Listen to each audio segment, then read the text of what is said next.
Okay. Why me? Why me?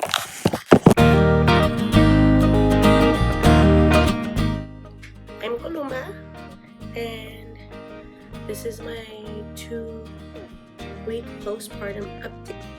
Okay, so I am a mom of two, of a 2-year-old and a 2-week-old. So my 2-year-old's, her name's Camila, and I just had my beautiful little baby boy named Esteban. He was born 2 weeks ago, exactly to the day. He was born 7 pounds 13 ounces, and he was 21 inches, and he was born at 4:45 p.m.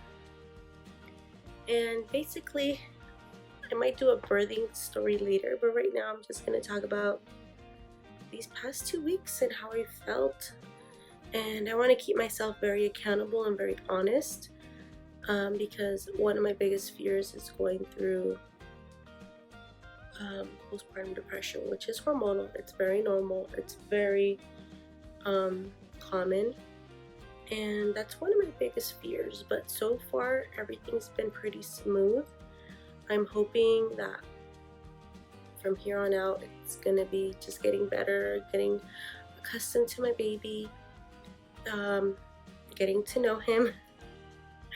Anyway, so the first week, of course, it was really, really difficult. I think I got home, he was born the 24th, so I got home the 26th of September, and the hospital stay was amazing. So it was really, really good. You get a lot of help. Of course, the nurses, my hospital was amazing. The nurses were amazing. When I got home, I had my in-laws here, as in my brother and my sister-in-law, and they were helping me a lot with my daughter. My husband, huge help too, amazing dad, amazing human being, very helpful.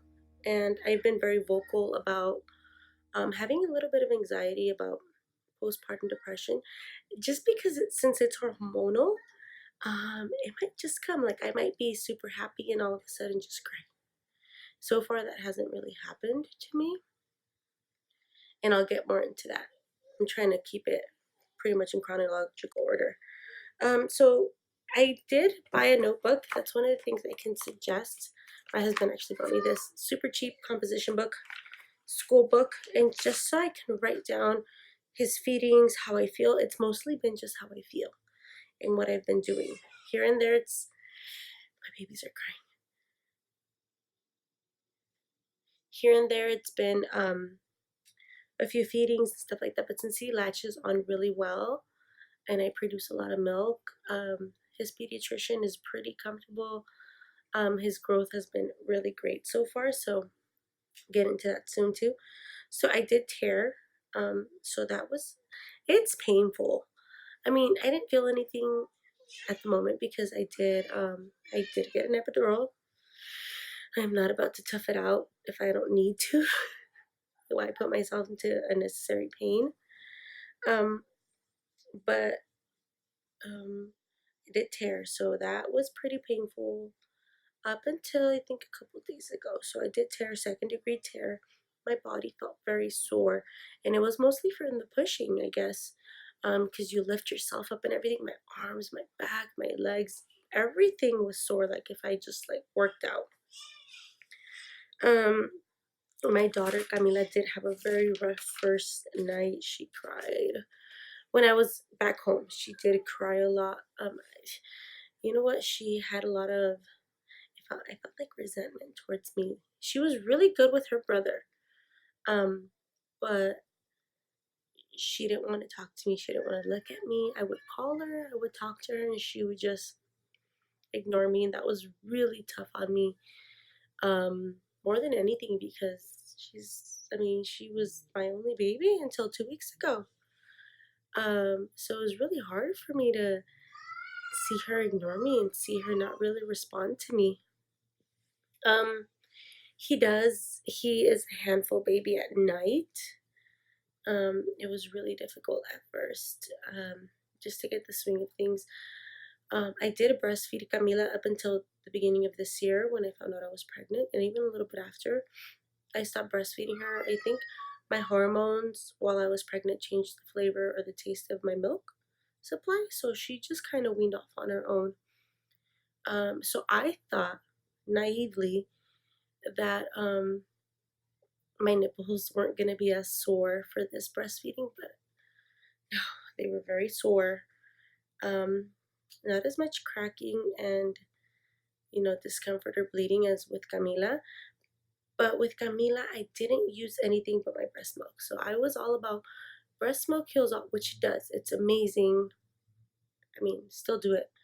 Like I would just like excess breast milk, just rub it around, my nipple area, and it did heal really quick.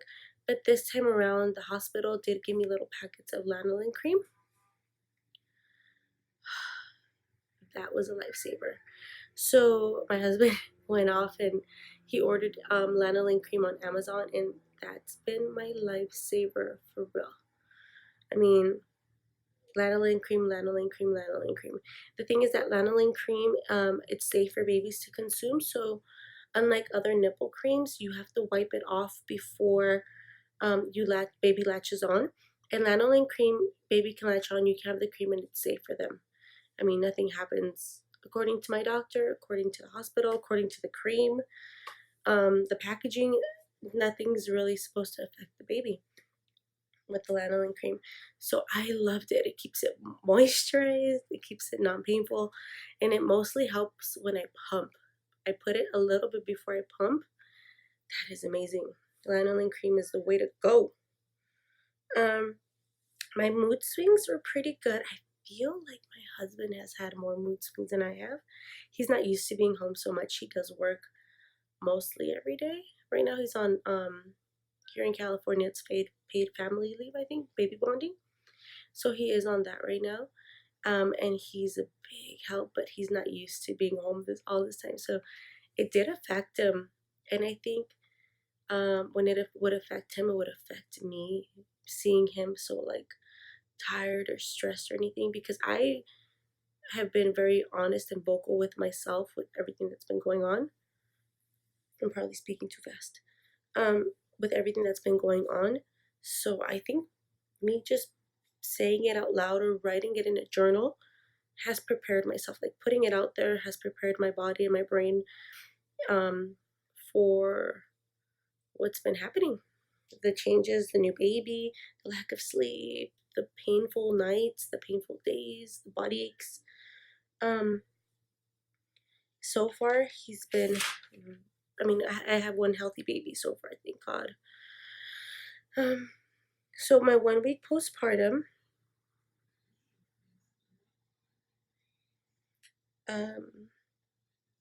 my baby was adjusting really good 1 week in. He eats consistently every 2 to 3 hours. That was the toughest because he did cluster eat a lot, and he still kind of does cluster eat. And his umbilical cord fell 1 week exactly to the day postpartum. It like fell off. After 1 week, my daughter was finally herself with me again. It took a week of her ignoring me, not paying attention to me. Everything was papi, papi, daddy, daddy, papa, papa. Nothing was mommy. She would literally look at me and go, no. If I let's say she wanted something, she wanted milk, she wanted to eat, she would go ask papi, and I'd be like, well, I'll get it for you. And she'd look at me, point a finger, and say no. She wanted daddy. So after 1 week, she was finally herself with me again, and that was the biggest relief of life because, I mean, yes, I mean, daddy's little girl, mommy's little boy, but your kids are your kids, and if mommy and daddy both treat them really, really well, they should be mommy and daddy's babies forever, you know? So that really affected me, but after 1 week, she was finally herself. 1 week in, my husband was pretty much on edge. He'd been going through a lot of lack of sleep. He seemed very overwhelmed. This is all in my journal. I wrote everything down, everything that I've noticed for my kids, my husband, myself. I wrote it down to keep myself accountable, to keep my emotions on check, to keep my day positive. So I'm pretty sure I kept writing here. I have to let him go through the motions of, the transition stage. Like, you have to go through the motions of the overwhelmness and feeling lack of sleep, and your body goes through it, and your spouse goes through it, and whoever's helping you goes through it. So I had to let him go through the cranky stages, the tired stages, the quietness. Usually when he's tired or cranky, he gets quiet. So I felt uncomfortable because of it, and I made him aware, and he did feel bad, but I have to let him go through it. And right now we're perfectly good. So this was 1 week postpartum. I did also, on my journal, write goals. I set goals for myself daily. It can be as simple as, I'm going to do my hair today, I'm going to get dressed today, or I'm going to wash my hair, or shave my legs, or read a book, or start a book, or just something little for myself. I have to acknowledge myself. I have to tell myself I'm pretty. I have to tell myself I'm doing good, or I look okay, or I'm a good mom, because it's really easy for me to fall into a funk. I don't have my parents near me. I don't have my siblings near me. I just have my husband and his family that are pretty close by, and they're very open and communicative with me. My little sister also communicates with me on a daily basis, but she lives up north. She lives around 6 hours away from me. So as much as, it comforts me that she texts me on a daily basis, she's not near me, and she's my little sister. So I feel like I have to be strong for her because she's up north, and I don't want to worry her. So me keeping myself accountable and doing something for myself on a daily basis um, is making sure I'm taking care of me, and setting little goals for myself or for my day, and making sure that they're attainable. Like, okay, at some point during the day I can get a brush and do a decent ponytail. So those goals, and then reading them off and checking them off, makes me feel good. It can be something super simple, like I wash my face twice. I put concealer on, ponytail, showered, little stuff like that. Or it literally says, say something nice to yourself. And checking them off and seeing that they're goals, personal goals for myself, feels amazing.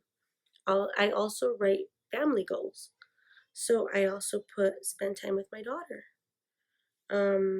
Say something nice to my husband. Say something complimentary and honest. Acknowledge his hard work. And then pack baby bags for a day out. So I do write everything down in this notebook. It can be like,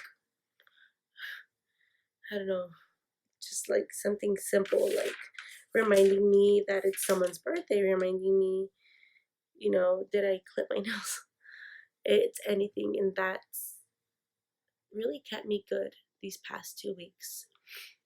So aside from the lanolin cream this time around, this 2 weeks postpartum, I've had a very positive attitude. I've had a very just happy demeanor to myself, and that's really helped me deal with these past 2 weeks. I did lose in 2 weeks 30 pounds. So when I did give birth, I have to be honest with myself, I was, I think, 213 pounds. I didn't check the scale when I went in to get weighed. The thing is that I got weighed at my doctor's, and I don't think I weighed that much, but I went to an ultrasound and it said like 213. So I'm not sure how much I weighed. I have to check my paperwork. But I went to the doctor this past Saturday, which was 4 days ago, and I was 280 pounds. So I give or take like 30 pounds loss. My clothes is fitting amazing. My pre pregnancy clothes. Lack of sleep. My pre-pregnancy clothes fits me to a T. Everything fits perfectly now. But my breasts are humongous. It's offensive. They're huge right now. I'm already big busty. They're huge. So right now I'm already pretty much at the weight I was before I got pregnant. I was heavier this time around getting pregnant. So right now my goal is to just be a healthy mom. I'm gonna get into fitness again because I couldn't exercise prior to this pregnancy because I had a lot of health issues. But now I'm cleared by my doctor, at least with the chronic health issues that I had. So once I get cleared to actually exercise, which I'm gonna see my OB in 3 weeks. If I get cleared, which I most likely will, I'm healing up pretty well. Um, I'm gonna get back or get into shape. It's not, of course, there's always a physical attribute, like you want to see yourself physically look good, but I just want to physically feel good. I want to be healthy. I haven't been healthy in a few years, or healthy enough to where I can work out. Um, so just getting on that boat again is amazing. Like you never appreciate something until you can't do it or until it's not attainable. Like legit, I couldn't work out because it was, I could have gotten really sick out of it. But I'm very grateful that I can now. Once I'm cleared, I'm gonna go ahead and do that because I was a very active child, a very active teenager until a couple years back. So, um, one thing, this video is all over the place, but it's my first video back, so I don't really care. I'm just glad I'm actually doing it. This is one of my goals. I'm doing it. I'm getting it done. About 4 days after I gave birth, I was already at home. So gave birth. I was home Thursday. Friday, I noticed a rash on my inner thigh area, my butt. It wasn't my vaginal area, but it was very close. I think it probably was, but it wasn't on like the incision or the where I gave birth part. I got a rash and I was really worried. I get I'm very sensitive to a lot of materials, a lot of things. I do get a lot of rashes out of just randomness. I don't know what it is.